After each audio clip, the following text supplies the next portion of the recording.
अमरीकी सदर Donald Trump project freedom खे आर्ज़ी तौर मुअत्तल करण जो ऐलान करे छॾियो आहे।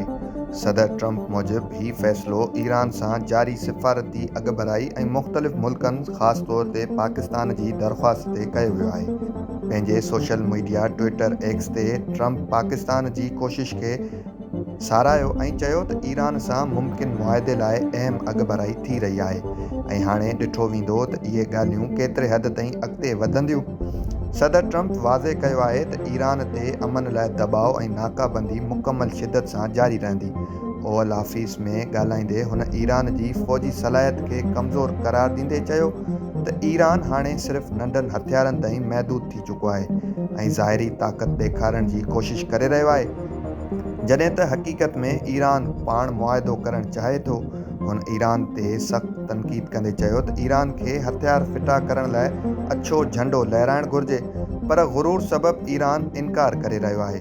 हुन ख़बरदार कयो त जेकॾहिं जंग जी सूरतहाल पैदा थी त ईरान खे पोइ ते हटणो पवंदो। इन खां अलावा अमरीकी परदेही वज़ीर मार्को रूबियो चयो त आबनाए हुर्मज़ हिकु बैनुल अक़वामी लंघ आहे जंहिं ते कंहिं बि हिकु मुल्क जो कंट्रोल नथो थी सघे। हुन ईरान ते ज़ोर ॾिनो त हू फ़ौरी तौर ॻाल्हियुनि जी मेज़ ते वापसि अचे त जीअं इलाइक़े में वधंदड़ ॻणतीअ खे घटाए सघिजे। मार्को रूबियो मूजिबि ऑपरेशन इपिक फ्यूरी कामयाबीअ सां मुकमल थी चुको आहे ऐं उन जा सभु हदफ़ हासिल कया विया आहिनि, जॾहिं त प्रोजेक्ट फ्रीडम जो मक़सदु हमिलो न पर इंसानी ज़िंदगियुनि जो तहफ़्फ़ुज़ आहे। हुन ईरान मथां इल्ज़ाम लॻायो त हू आबनाए हुर्मज़ में ग़ैरक़ानूनी सरगर्मियुनि में मुलविस आहे, जॾहिं त हीउ लंघ आलमी वापार लाइ हर हाल में खुलियल रहणु घुरिजे। हुन वधीक ॿुधायो त केतिरा ई मुल्क जल्द अमरीकी कोशिश में शामिलु थियण लाइ तयारु आहिनि, जॾहिं त अमरीकी दॿाउ सबबि ईरान खे लॻभॻि $500 मिलियन जो मुआशी नुक़सानु थी रहियो आहे, जॾहिं त ॿिए पासे सदर डोनाल्ड ट्रंप तरफ़ां ईरान खे सख़्तु धमकियूं ॾिनियूं वयूं आहिनि। अमरीकी सदर डोनाल्ड ट्रंप ख़बरदार कयो आहे त जेकॾहिं ईरान मुआहिदे खे क़बूल न कयो त उन ख़िलाफ़ अॻु खां वधीक शदीद ऐं तबाह कंदड़ बमबारी कई वेंदी।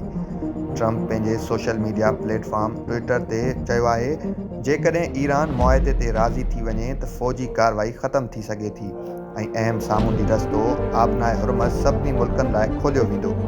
पर ॿिए पासे ईरान बि पंहिंजो मौक़िफ़ वाज़े करे छॾियो आहे। ईरानी परदेही वज़ीर अब्बास इराक़ची चयो आहे त ईरान रुॻो हिकु जामे मुआहिदो क़बूल कंदो जेको उन जे क़ौमी मफ़ादनि ऐं हक़नि जी मुकमल हिफ़ाज़त करे।